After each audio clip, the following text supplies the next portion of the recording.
This week's lecture is on family and community support. So when I was kind of talking with you guys on the forum board a couple weeks ago about research methods you wanted to know about, or things that were challenging, or areas that you were more interested in, a lot of you kind of mentioned ACEs as a big issue, a big area that you were concerned about, so adverse childhood experiences. And I was kind of thinking, as future professionals, or many of you are professionals already, but people who are going to be working in human development as therapists, teachers, social services, possible nurses, things like that, you're going to work with children at some point. So even if you're working with families or older people, they were children once, or they had children of their own as part of their family. So understanding current events that are happening to children, ACEs that are happening to children, and then specifically community support services that are available to them, I thought that that might be interesting and relevant and important to you in your future employment and work. So I was interviewed by a student at Cal State a couple weeks ago, and we were talking about children as victims of violence, and for whatever reason she asked about majors and things like that. And you know, my gut level about majors and things like that is you need to be aware of where you're going to end up, which is most likely employment. And it's important to have a job or a job skill at the end of this 4-year or 5-year, 6-year, it took me 5 years, so 5-year whatever plan that you have going on to go ahead and finish school. And I think that when I left school, I didn't have a lot of practical knowledge. I had it in education and working with children, but I didn't understand the community support that was available to the children that I worked with. And I thought it would be interesting to kind of develop a lecture around this. So this is my first time doing it. I have a lot of practical experience, but I did want to try to do this in a classroom environment, walking you guys as future professionals through kind of the steps of community and social service support for young children. So how can we build resiliency for families and children within a family care system or within a social service system? So what is available that we can support families that are going through homelessness or drug and alcohol abuse, things like that? What are some best practices for social interventions to support families and children? And then I think a big thing is that social support and social services can be community-based. It should be community-based. And then it can be volunteer-based, or it can be through an organization or an agency through the government. There are a lot of volunteer programs. For example, here at Cal State, we have a fantastic program. One of the nursing teachers started where it's like a community-based clinic. It's in Escondido. And then I think in Carlsbad as well, they serve like 1,000 people each year who typically don't have access to healthcare. I'm going to be volunteering with them in the summer, see if they need any help from like the developmental age or somebody who's worked a lot with early intervention. So I think it's great that we have a lot of volunteer services. And if you don't find something within an agency or a government, you can always look and you can always try to find volunteer services that will kind of meet the need, or wraparound services. So if the government doesn't provide everything, there are other agencies that can provide it as well, maybe even private agencies through your insurance or through volunteer-based agencies as well. I think the best thing about this is that we need to make sure that we set up social interventions that are supporting families and children. When ACEs occur, when domestic violence, homelessness, drug and alcohol abuse happens or is happening to a family, or generationally is happening to families, what can we do to kind of stop the cycle of abuse, cycle of poverty, putting those social interventions into place, even if they're small, even if it's helping somebody get free swim lessons so that they can now swim here in San Diego? That could be a real life changer for somebody that opens and broadens their life up to experiences that they might not have had. It makes sure that they're healthy and safe, especially in an area that has lots of bodies of water, and aquatic sports are so important to us. So we really want to make sure that we set up programs that can meet all of the needs of the families that we work with. How do we support families when they encounter ACEs? Because each family is so individual, I don't have like the easy answer for that. And that's why this kind of ballooned into a whole lecture. It would be wonderful to say, well, call blah, blah, blah, blah, blah, and they will help you do it. It's really not that easy, especially working with children who are victims of violence or who are in abuse situations or are homeless. it can be a chronic generational issue where you are doing little types of things to try to change the tide of that family. Sometimes it's Band-Aids, sometimes it's bus passes to get to the doctor to take care of the child when they have the flu, and sometimes it's getting them into counseling so that they can reflect on why they became a drug addict, or how hard it was living with their mom who was a drug addict, or something like that. So there's a lot of different things you can do, ranging from the very small that have an impact now to things that might take a really long time to make an impact in their life, like counseling and therapy. But the more that we support the family and support the extended family and the community and the friends, then that supports the child in their own home environment. I'm going to talk more about how important the home environment is, and I talked about it last week with special education and therapy being least restrictive environment, home environment, mainstreaming as much as possible. And this really applies as well to children, especially when we get into adoptive and foster care systems. What can be done in the home or with the family in order to kind of support the family and support them keeping their children when possible. So I do want to talk first and foremost about health and human services, and I'm actually going to go to their website and show you some of the things that you have. You might have gone there if you needed a Hep A shot. Hep A is still a huge issue within San Diego County, and they were offering very limited Hep A shots. But they kind of are a really broad range, huge government agency that provides a lot of different services. And if you've never been to their website, I wanted to show you what they have, because when you get out into the community and you have a family that's experiencing an ACE, this might be your first stop in getting some social service support. They promote wellness, self-sufficiency, and better quality of life for individuals and families, and that is their mission statement. So I am going to go to their website. Okay, so this is the Health and Human Services for San Diego County website. So if you were to go to this, you would see all of the popular services. Aging and independent services, self-sufficiency programs, and then they have popular things as well. So Hep A is a huge issue, so they have Hep A first. If you need a shot, you might be able to get one. It was slightly difficult at the height of the epidemic to get one. I work with drug taking in homeless individuals or their children, and it was difficult for me to get one, but I feel that it's gotten a little bit easier in the past months. They have Live Well San Diego, which is actually where your reading for this week is going to be coming from. So this is talking about thriving communities, diabetes, new people, policy, individuals. It's kind of a new program that they have that's looking at data and evidence-based, but also kind of setting up programs that will really help people live and thrive in San Diego County. I'll talk more about the reading later on. It also talks about cool zones, birth and death certificates, health statistics. So if you were doing a research paper and you needed some epidemiological data or statistics, this would be a place to come to in addition to the CDC. If you need CalFresh, which is like food stamps, CalWorks, Medi-Cal, things like that. BMI, if you feel that your weight is too high, what can you do to lessen your chance of getting type 2 diabetes? Talking about mental illness and a local walk. So it's just, the homepage is a lot of really interesting information. And they go over children's services. And I wanted to bring you to this website because we're going to talk a lot about their children's services and what they have back in the lecture. But they have adoptions, child support, CWS, which is child welfare services, which works a lot with CPS, child protection services. So that's the child abuse hotline, Polinsky, which I'll talk more about. So that kind of handles the removal of children or maybe helping children in the home. First 5 Commission, which does a lot of research and programs for children the first 5 years of their life. Foster care, they also, Health and Human Services also does, if you want to become an adoptive or foster care parent, then you need to go through this. Polinsky Center, Safe Arms for Newborns. So if you have a child that's 72 hours or younger, you can give them to a fire station or any kind of safe haven or harbor program here in San Diego, and they will take the child and you will not suffer repercussions for giving up your child in that moment. And same with Safe for Baby as well, talking a lot about infant death syndrome, the risk factors for that, what's shaken baby syndrome, how do you surrender a baby if you no longer can take care of it.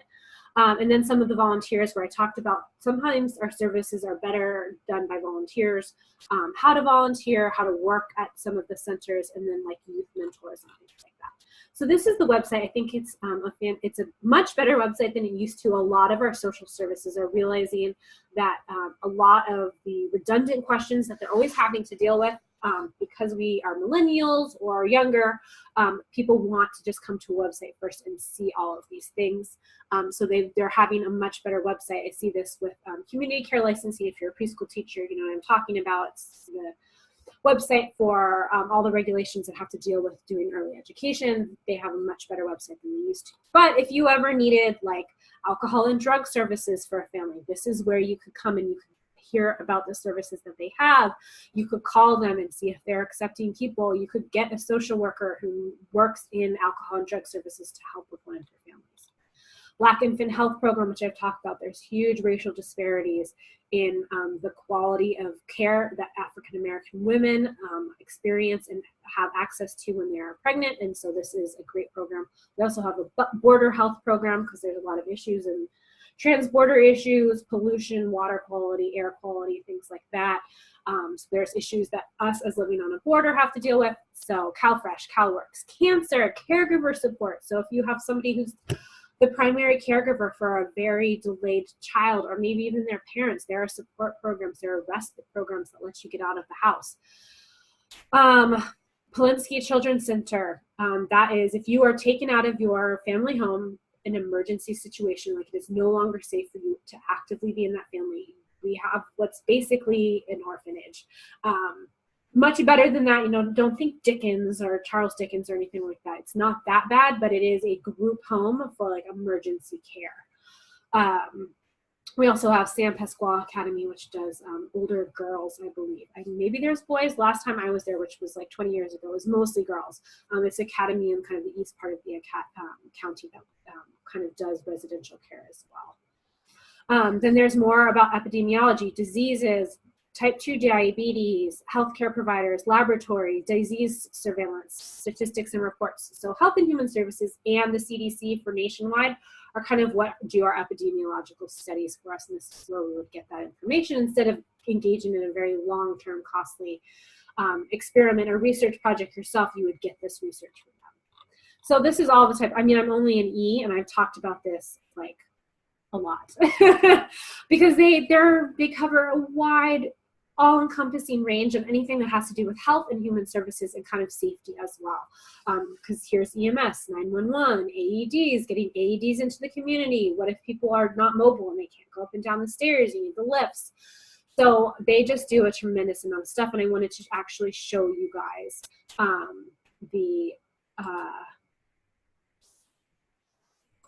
I wanted to show you what it looks like.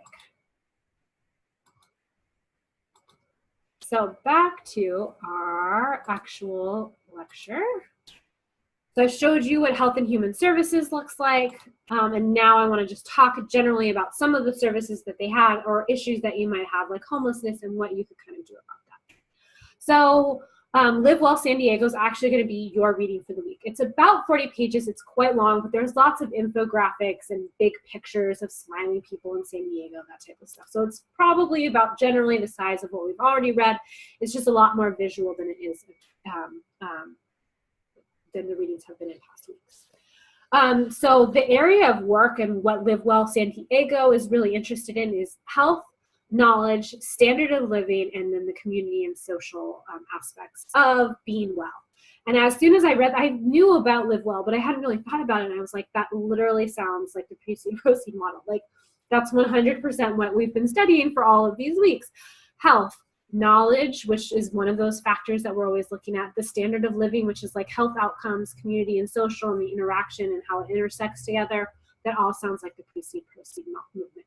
So what I'd like you to do is read through the Live Well San Diego guide that I've put online for you guys and just reflect on it and give me like something that jumped out at you. Like you didn't know what the type 2 diabetes rates were in San Diego, or you didn't know there's a child obesity program, or you're really interested in the epidemiology statistics that they have. You know, something that jumped out at you that was really interesting, or something that you could use. Like maybe you're a preschool teacher right now, and you're like, wow, I could totally do this with that information. Or I want to be a therapist. I think it's so great that they support physical education in this way. You know, something that was interesting, relevant to you, or jumped out at you is all I kind of want you to reflect on this week.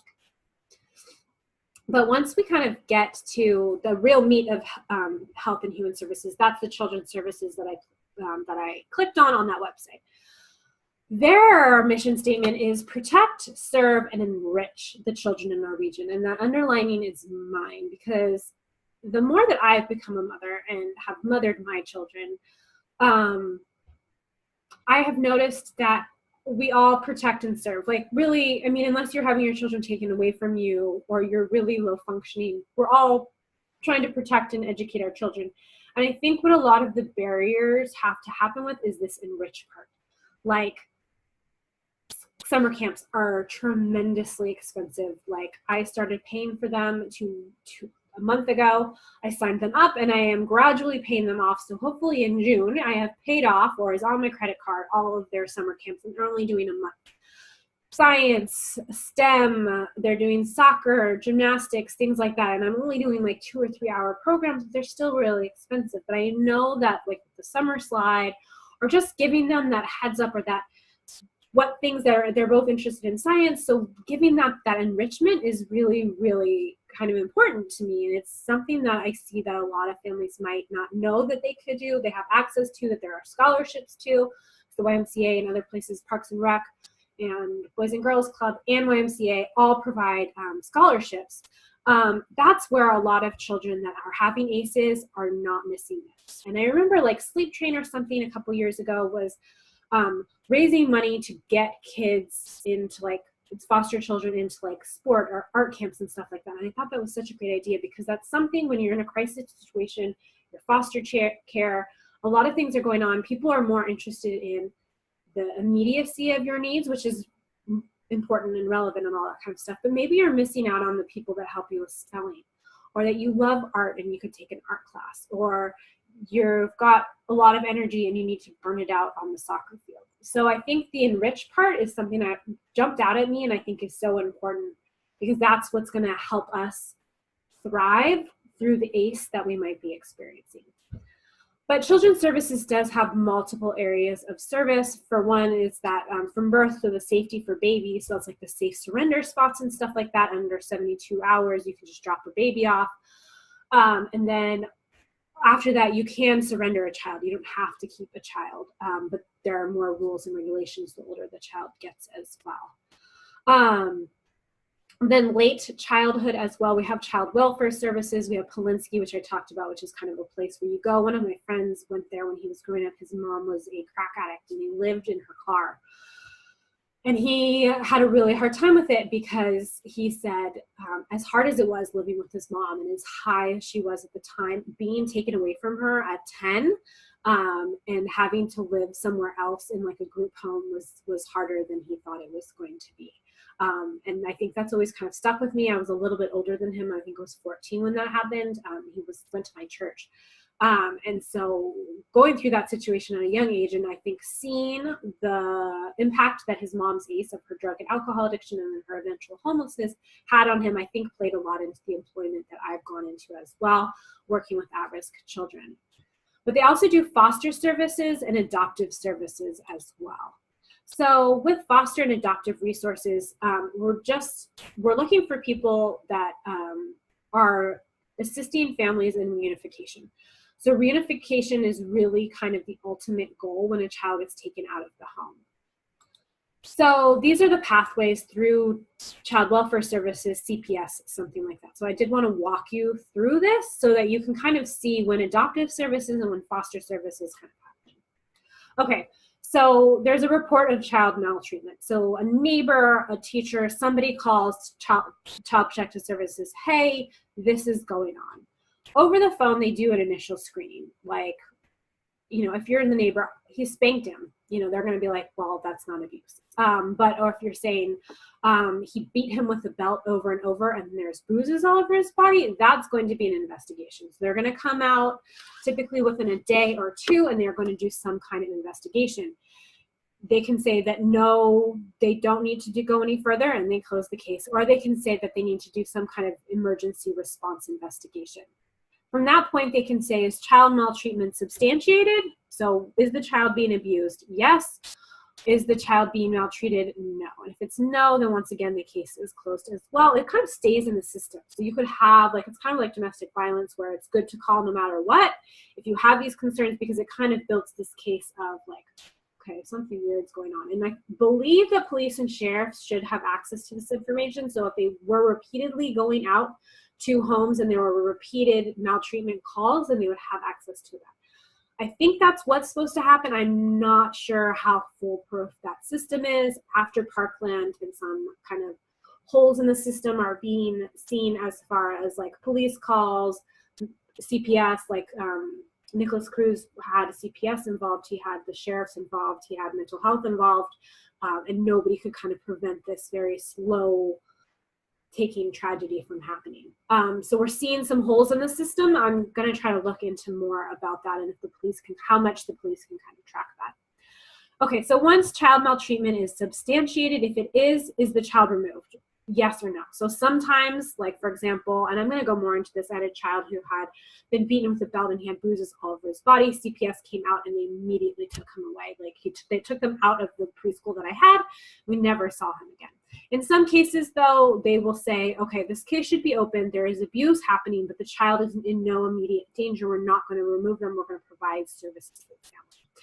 And that kind of takes the place of the maintenance services. So that might mean helping them get income, a job, CalFresh, CalWorks, Section 8, bus tokens, child parenting classes, child safety classes, you know, helping them get better. There's a wide variety of things that they can get in these cases. If the services are successful, let's say it's a single mom, she has 3 kids, she's completely overwhelmed, take out some financial burdens off of her by helping her get CalFresh and Section 8 or something like that, get her some parenting classes to help deal with her children, get the children into therapy and into a good preschool, fantastic. The abuse stops, the mom is supported, case is closed. Best case scenario, and I have seen that happen multiple times. It does happen. It's a great ending to this whole story. Sometimes you go through all of that and the services are not successful.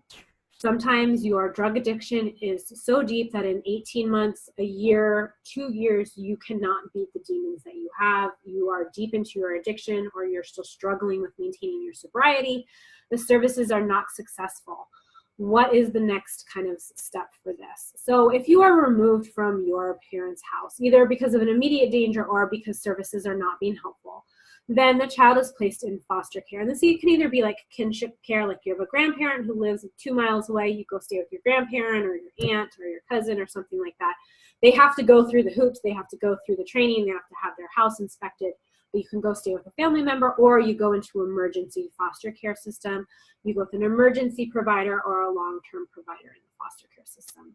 Then you go through family reunification services, and this is supposed to take about 18 months. It almost never does. It typically always takes longer than that. Lawyers will have longer periods. They'll request, you know, separate things in court, that type of stuff, but it should only be taken a year to a year and a half for the family either to get their stuff in order and to go through their programs and their treatment programs or their parenting classes, or for them to show that they cannot take care of their child, and then the family is going to go into adoption and guardianship. So they'll either stay with their extended family member or they'll go into an adoptive family as well.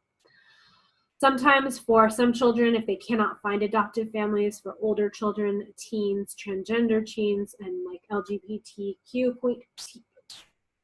teens as well, they'll go into long-term foster care as well, which is pretty heartbreaking as well. The older you get, and if you have special needs or you're LGBT, you typically go into like a group home or long-term foster care, or choose to strike out on your own and become a homeless youth.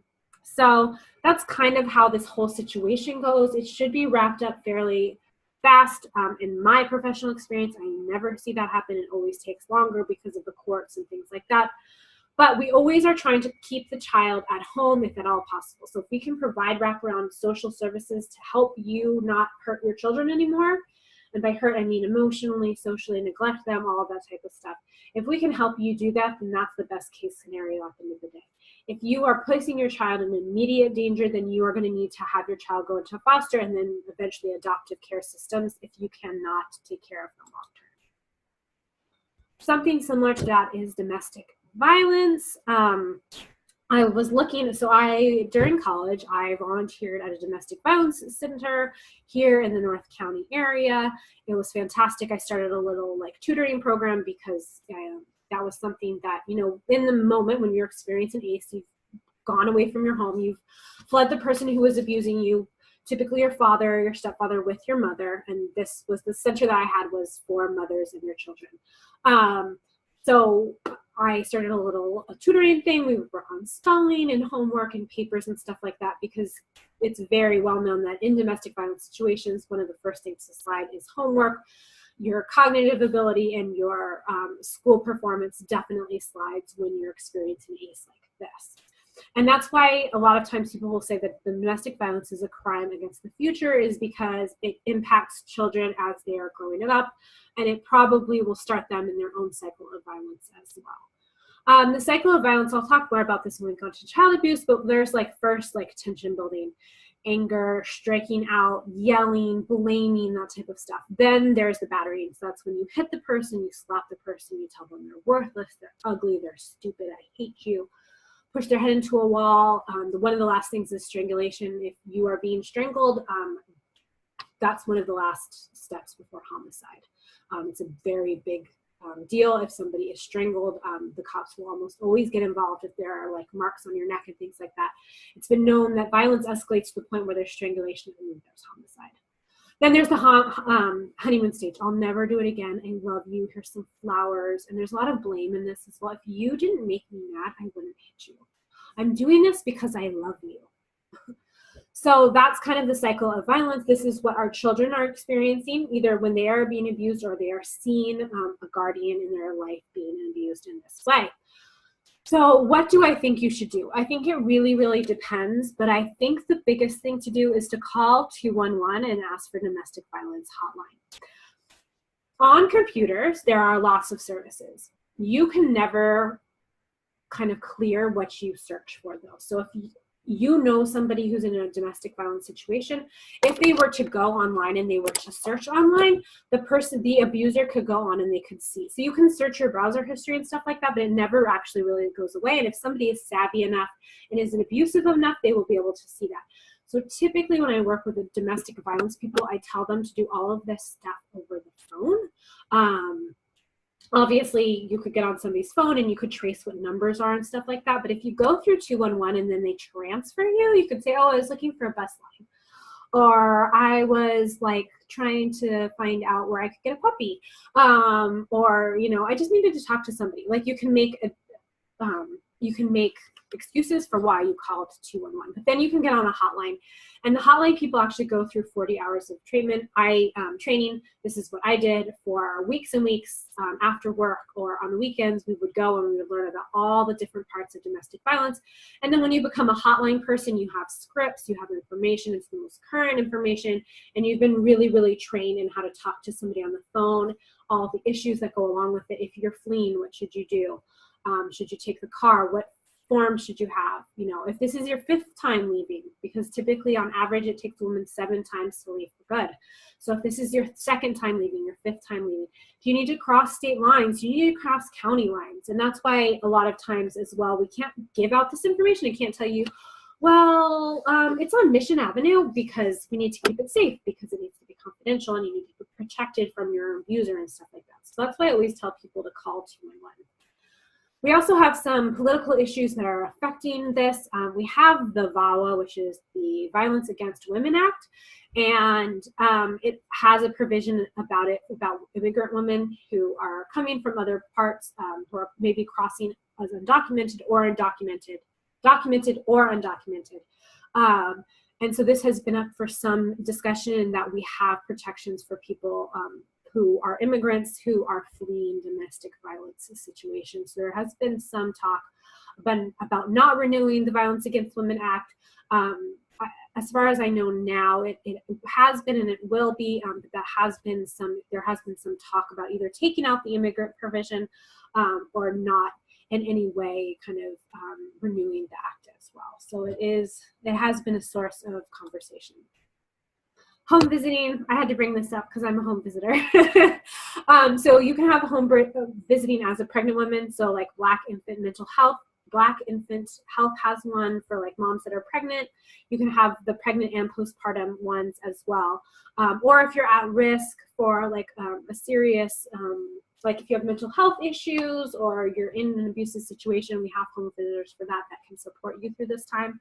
Early intervention, which is what I do through San Diego Regional Center. You can go to them at any time. So if you have a child under the age of 3 who you think has some issues with milestones, you can call Regional Center at any time and you can ask for an evaluation of your child because you feel that they're not meeting their milestones. If you're a preschool teacher, it would be more difficult, but you could generally bring up if the parent wanted to. A lot of times with our infants, toddlers, and preschoolers, parents aren't ready to kind of understand this. But if they did want speech therapy or they needed help, they can see their pediatrician or they could go to Regional Center and ask for their child to be assessed.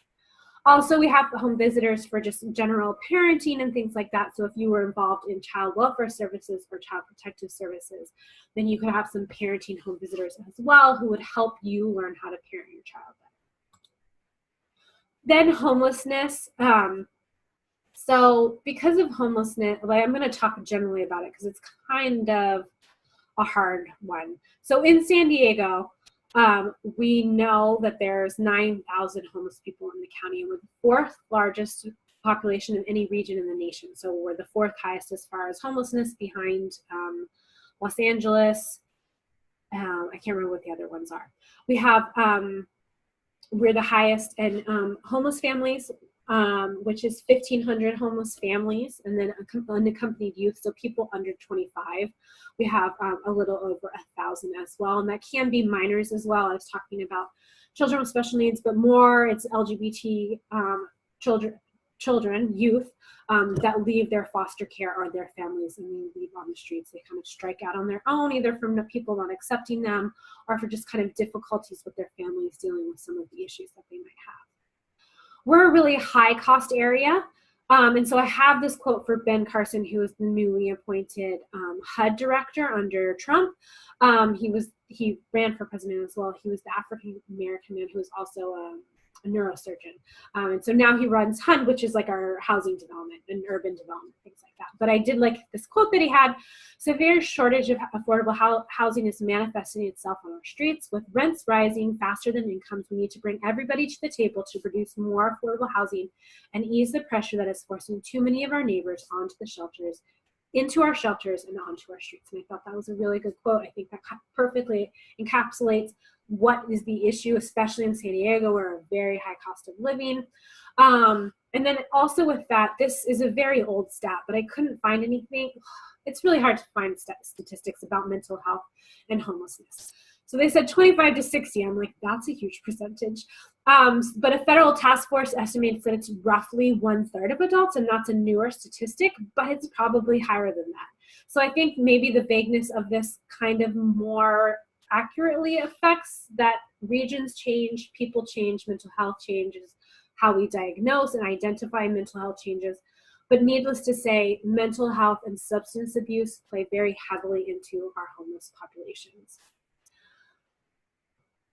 So when social services are looking at homelessness, what I did was I weighed the ability of the homeless individual to take care of themselves, an adult, and take care of their child. So I never called CPS on a family that was homeless just because they were homeless. Just because they're living in a tent, they're couch surfing, they're crashing in the backseat of their car is not, in my mind, a reason to just call CPS. That doesn't indicate that there is abuse happening in the home. If the mother is or father is feeding them, providing some kind of shelter for them, getting them to school, getting them bathed and all that, and have clothes and getting to school or getting to preschool or whatever it is, then that shows me that that is a ability to take care of themselves. That doesn't mean that I'm not going to involve social services. I think social services needs to help them get into housing. That would be really important. Homelessness is a huge ACE. It's going to impact school performance, development in all domains, all that type of stuff. But it's not, in my mind, a specific reason to call Child Protective Services on somebody. The interesting thing and the hard thing about social services for the homeless is that it's spread out through the police departments, sheriff's departments, nonprofits, volunteer programs, and then there's county, city, and state programs that are helping or hindering this. So like in Oceanside, we have a very big homeless population. We've had a really slow moving city when it comes to providing services for them. Right now, we only seem to have 2 police officers who are our homeless outreach program, who go and try to meet with people and get them into services and stuff like that. We have a lot of volunteer services. We have Brother Benno's. We have on Apple Street, I think we have maybe 4 or 5 mental health treatment programs. We have food shelters. And then across the street is social services off of Oceanside Boulevard. And then on Mission, I live really close by. On Mission, we have a brand new Health and Human Services building. So there's a lot of different government agencies. There's the police, and then there's a slow moving city government. That makes it really difficult. It's like we need like our own, like homeless needs its own department or something, or needs a centralized location where people can go to get all of these services where everybody is. And I know that there's a homeless stand down that they have at Balboa Park every year, which seems like a really great service model. You go, you get a haircut, you wash your clothes, you get a shower, you talk to a veteran service person, you get brand new shoes. Like it's a one-stop thing for all of the things that veterans might need to have to do when it comes to their homelessness. And I wonder if that's a new service model that we need to do for children or for families or for people with mental health or substance abuse, where you come on one day and you get all of these things, or you get hooked into and then people can call you later on. I just know that what we're doing right now isn't working. We have a huge homeless issue and it's really hard to get the services that you need. And as somebody who's worked with some homeless people, it's been really difficult to work with the social services end of this. So in conclusion, we want to prioritize the family preservation. So we want to make sure that if we can offer services and if the family can bridge the ACE that they're experiencing, that we do that. And we do that as a family union. But we also, it's kind of the duality of this, is we also need to protect children. So if your child is being beaten, if they're being told they're worthless and stupid and a pile of crap, that's not good for the child and that's going to hurt them. And if that cannot change, if you cannot change your behavior or change and stop your abuse with social services, then we might need to protect your child by removing them in order for you to get more intensive services, or maybe go to foster or adoption services as well. But supporting families is the best way to get a good outcome. So giving them what they need through volunteers, through government, through city programs, through the police programs, camp programs, after school programs, education programs, something like that to support the family holistically as a whole, wrap around them, support them, elevate them, and help them get to those outcomes and stop the behaviors or stop the cycle of abuse. So we want to do this, and the reason we do this is to protect children and to support children, supports their development, the things that they're working on right now, and then their lifetime potential as well. And that's why first 5 and the first 3 years are identified as being so important, is that brain is changing and developing. If we can make sure and we can develop and we can support the family through that development period, then we can set them up for some better lifetime potential as well. So that is it for this lecture for this week. I will see you guys in the forum boards and also in the reflection. Have a great week. Thanks.